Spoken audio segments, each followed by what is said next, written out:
سڵاو ڕێز بۆەوە بینەرانی خۆشەویستی تەلەڤیزیۆنی کۆمەڵە بە یارمەتی ئاڕیانی ئەوکارم لە خزمەتێوە یازیزین بۆ پێشکەشکردنی گەشتی هەواڵەکانی سەر لە بەیانی ئەمڕۆ پێنجشەممە. سەرەتا سەردێڕی گرنگترین هەواڵەکە کۆبوونەوەی خەڵکی شارۆچکەی ئاساوڵەی سنا لە بەردەم فەرمانداری، دۆزینەوەی تەرمی سێ شاخەوانی ونبوو لە بەرزاییەکانی شنۆ، لە سێدارەدانی 5 بەندکراو لە زیندانەکانی ئیلام و کەرەج، دەست بەسەرکرانی سێ هاوڵاتی لە شارەکانی نەغەدە و پیرانشار، خۆپیشاندانی خەڵکی سۆران دژ بە هێرشەکانی ئێران بۆ سەر هەولێر، هێرشی ئاسمانی تورکیا بۆ سەر زیندانی بەندکراوانی داعش لە حەسەکە، هەڵوەشاندنەوەی دیداری مەسرور بارزانی و شیاع سوودانی لەگەڵ ئەمیر عەبدوڵڵاهیان، وا چوونە سەرەوەی ئاستی گرژی واڵۆزیەکانی نێوان پاکستان و ئێران.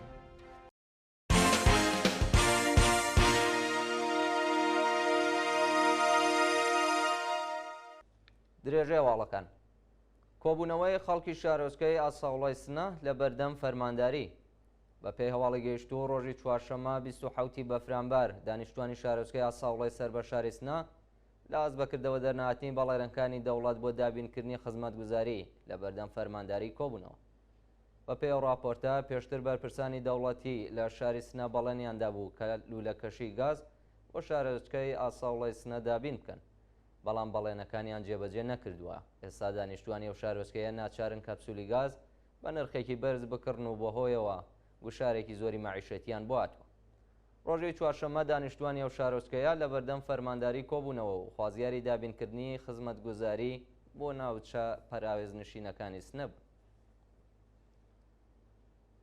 دۆزینەوەی تەرمی سێ شاخەوانی ونبوو لە بەرزاییەکانی شنۆ، ڕۆژی چوارشەممە 27 بەفرامبار بە دوای 6 ڕۆژ لە بێسەر و شوێن بوون تەرمی سێ شاخەوانی تیمی کاویانی نەغەدا لە بەرزایەکانی ناوچەی ڕەندۆڵای شنۆ دۆزرایەوە. محەممەد ڕۆیان، موحسین عەزیزی و ڕەزا کایشی ئەو سێ شاخەوانە بوون کە ڕۆژی هەینی ڕابردوو بەهۆی هەرەسێنانی بەفر بێسەر و شوێن بوون. لە ماوەی 6 ڕۆژی ڕابردوودا خەڵکی ئاوایەکانی زمێ و ئاڵکاوێ وێڕای شاخەوانەکانی شنۆ و تیمی مانگی سوور دەوری سەرەکیان لە گەڕان و دۆزینەوەی تەرمی ئەو شاخەوانانەدا بووە. تیمەکانی شاخەوانی شارەکانی نەغەدا، ورمێ، پیرانشار و کۆمەڵێک شاخەوانی ناسرا و شارەزا لە شارە جۆراوجۆرەکانی کوردستانەوە بەشداری گەڕان و پشکنین بوون. شایانی باسە کە خەڵکی خۆبەخش و دڵسۆزی شنۆ و ئاواییەکان و دەوروبەری بە دابینکردنی خواردن و گواستنەوەی میوانەکان چالاکانە بەشداریان لەو هەڵمەتە کردبوو. ڕۆژی چوارشەممە بە دوای دۆزینەوەی تەرمی ئەو سێ شاخەوانە خەڵکی شنۆ پێشوازیان لە تەرمیە و سێ هاوڵاتیە کرد و سەرخۆشی خۆیان ناڕاستەی بنەماڵەکانیان کرد. لە سێدارەدانی 5 بەندکراو لە زیندانەکانی ئیلام و کەرەج، بەیانی سێشەممە و چوارشەممە 26 و 27 بەفرامبار حکمی ئەعدامی 4 بەندکراو لە زیندانی قزل حساری کەرەج و بەندکراوێک لە زیندانی ئیلام جێبەجێکرا. بە پێی راپۆرتەکان سێ بەندکراو کە ناسناوی سێ کەسیان بریتیە لە ئیمان شەعبانی و بەهمەن فەتحوڵڵازادە و بەندکراوێکی ئەفغانستانی کە ناسناوی ئاشکرا نەکراوە بە تۆمەتی پەیوەندیدار بە مادەی هۆشبەر لە زیندانی قزل حساری کەرەج جێبەجێکرا. هەروەها بەندکراوێکی خەڵکی تورکەمەن سەحرا بە ناوی کەرامەت نەزەرخانی بە تۆمەتی کوشتنی بانقەز لە زیندانی قزل حسار لە سێدارە دراوە.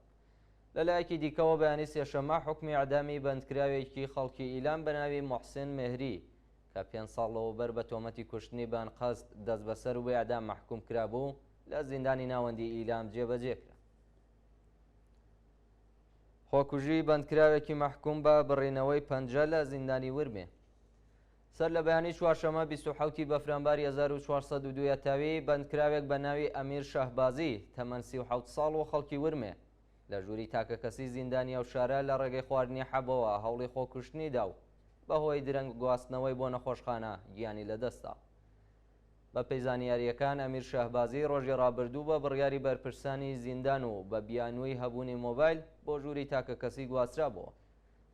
ئەم بەندکراوە ڕۆژی ڕابردوو ڕایگەیاندبوو لە ئەگەری گواستنەوەی بۆ ژووری تاکەکەسیدا کۆتایی بە ژیانی خۆی دێنێت.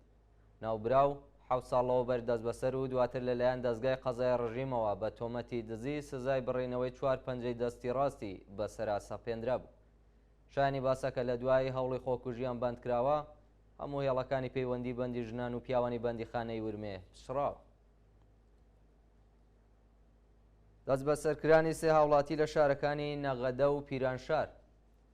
ڕۆژی سێشەممە 26 بەفرانبار 1402 سێ هاوڵاتی بە ناوەکانی خەلیل ڕەسوڵزادە و عەزیز خاڵخاڵی خەڵکی نەغەدە و ڕێباز محەممەدی خەڵکی پیرانشار لەلایەن هێزەکانی حکوومەتەوە دەست بەسەرکراون. بە پێی زانیاریەکان هێزامنیەتیەکانی ڕۆژیم لە شارەکانی نەغەدە و پیرانشارە و سێ شارەوەمەندەیان بەبێ بەڵگەی قەزایی دەست بەسەر و بە شوێنێکی نادیار گواستۆتەوە. شانی باسە کاوکاری بەندکرانی ئەو هاوڵاتیانە ڕوون نییە و بە دوواداچوونی بنەماڵەکانیان تا کاتی داڕشنی ئەم هەواڵە بێئاکام بوو. سۆنامی خۆکوژی لە ڕۆژهەڵاتی کوردستانی و ئێران.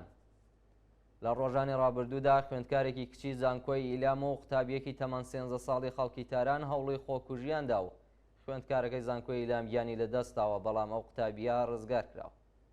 بە پێی زانیاریەکان خوێندکارێکی بواری ئەندازیاری بەرق لە زانکۆی ئیلام پاش بیستنی هەواڵی مردنی یەکێک لە عزیزانی لە بوشێر لە دەرەوەی شاری ئیلام لە ڕێگەی خۆکوژیە و کۆتایی بەژیانی هێناوە. هەروەها قوتابیەکی تەمەن 13 ساڵی خەڵکی تاران کە بەنیاز بوو لەسەر پردێکی بەرزدا خۆی بەرباتە خوارەوە لەلایەن خەڵکەوە ڕزگار کراوە. جێگەی ئاماژەیە کە ڕۆژنامەی جیهانی سەنعاد ڕۆژی دەی بەفرانبار لە یادداشتێکدا باسی لە ڕەونەقی خۆکوژی لە ئێران پەیوەندیەکی پەرمانە لە نێوان نەبوونی هەلیکار، هەژاری، نەبوونی ئەمنیەتی ڕەوانی و نرخی خۆکوژی کردبوو. بە پێڕاپۆرتی ئەو ڕۆژنامەیە لە ماوەی یەک ساڵی ڕابردوودا زیاتر لە 6,000 کەس لە ئێران لە ڕێگەی خۆکوژیەوە کۆتاییان بە ژیانیان هێنا. خۆپیشاندانی خەڵکی سۆران دژ بە هێرشەکانی ئێران بۆ سەر هەولێر.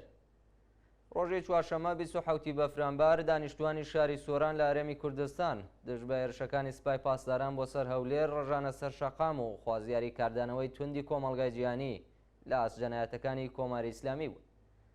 شەوی دووشەممە 25 بەفرانبار سوپای پاسدارانی کۆماری ئیسلامی بە موشک و پەهباد هێرش کردە سەر خانووی پێشڕەو دزەیی و بنەماڵەکەی لە دەوروبەری هەولێر و بەهۆیەوە 5 کەس گیانیان لەدەستدا و چەند کەسی دیکەش بریندار بوون. پاژەو هێرشە خەڵکی هەولێر لە بەردەم دەفتەری نەتەوە یەکگرتووەکان کۆبوونەوە و جەنایەتەکانی کۆماری ئیسلامیان بە توندی شەرمەزار کرد. ڕۆژی چوارشەممە خەڵکی شاری سۆران لە خۆپیشاندانێکی سەدان کەسیدا وێڕای شەرمەزارکردنی هێرشەکانی کۆماری ئیسلامی خوازیاری کاردانەوەی توندی کۆمەڵگای جیهانی لە ئاست ئەو پێشێلکاریانە بوو. هێرشی ئاسمانی تورکیا بۆ سەر زیندانی بەندکراوانی داعش لە حەسەکە. ڕۆژی سێشەممە 26 بەفرانبار ئەرتەشی تورکیا لە ڕێگەی پابادەوە هێرشی کردە سەر زیندانی بەندکراوانی داعش لە شاری حەسەکە، بەڵام هێزەکانی ئاسایش ڕێگەیان لە هەڵاتنی بەندکراوان گرت. لە ماوەی چەند ڕۆژی ڕابردوودا ئەرتەشی تورکیا 8 ناوچەی لە ڕۆژاوای کوردستان بردومان کردووە و وێڕای کوژان و برینداربوونی چەندین کەس ئەو بەرق و خزمەتگوزاریە سەرەکیەکانی لە زۆربەی شارۆچکە و گوندەکانی ڕۆژاوای کوردستان قەت کردووە. ڕۆژی سێشەممە درۆنێکی تورکیا هێرشی کردە سەر زیندانی بەندکراوانی داعش لە حەسەکە و هەوڵیاندا لە ڕێگەی ئازادکردنی داعشیەکان نامنی بۆ ڕۆژاوای کوردستان ساز بکەن، بەڵام هێزەکانی ئاسایش ڕێگەیان نەدا. شانی باسەکە 33 حزب لە باکوور و ڕۆژهەڵاتی سووریا بە کۆبوونەوە لە بەردەم دەفتەری نەتەوە یەکگرتووەکان لە قامیشلو خوازیارە ڕاگررتنی هێرشەکان و ڕێگری لە ژێنۆسایدی دانیشتوانی ڕۆژاوای کوردستان. هەڵوەشاندنەوەی دیداری مەسرور بارزانی و شیع سوودانی لەگەڵ ئەمیر عەبدوڵڵاهیان. بەهۆی هێرشە موشکیەکەی ئێران بۆ سەر هەولێر، مەسرور بارزانی سەرۆکی حکوومەتی هەرێمی کوردستان و محەممەد شیع سوودانی سەرۆک وەزیرانی عێراق کۆبوونەوەیان لەگەڵ وەزیری دەرەوەی ئێران هەڵوەشاندەوە. بڕیار بوو ڕۆژی چوارشەممە 27 بەفرانبار مەسرور بارزانی سەرۆکی حکوومەتی هەرێمی کوردستان و محەممەد شیع سوودانی سەرۆک وەزیرانی عێراق لەگەڵ حسێن ئەمیر عەبدوڵڵاهیان وەزیری دەرەوەی ڕژیم کۆ ببنەوە، بەڵام بۆیە هێرشە موشکیەکەی ئێران بۆ سەر هەولێر کۆبوونەوەکەیان هەڵوەشاندەوە. دەگوترێ وەزیری دەرەوەی ئێران خۆی داوای کردبوو کە چاوی بکەوێت بە سەرۆکی حکوومەتی هەرێمی کوردستان و سەرۆک وەزیرانی عێراق، بەڵام هەردووکیان ڕەتیان کردەوە کە لەگەڵیدا کۆ ببنەوە. کۆبوونەوەی کرێکارانی ڕەسمی نەوت لە ئاغاجەری. ڕۆژی چوارشەممە 27 بەفرانبار کرێکارانی ڕەسمی نەوتی شاغڵ لە ناوچەی عەمەڵیاتی ئاغاجەری لە ئاست جێبەجێ نەکردنی داخوازیەکانیان ناڕەزایەتیان دەربڕی.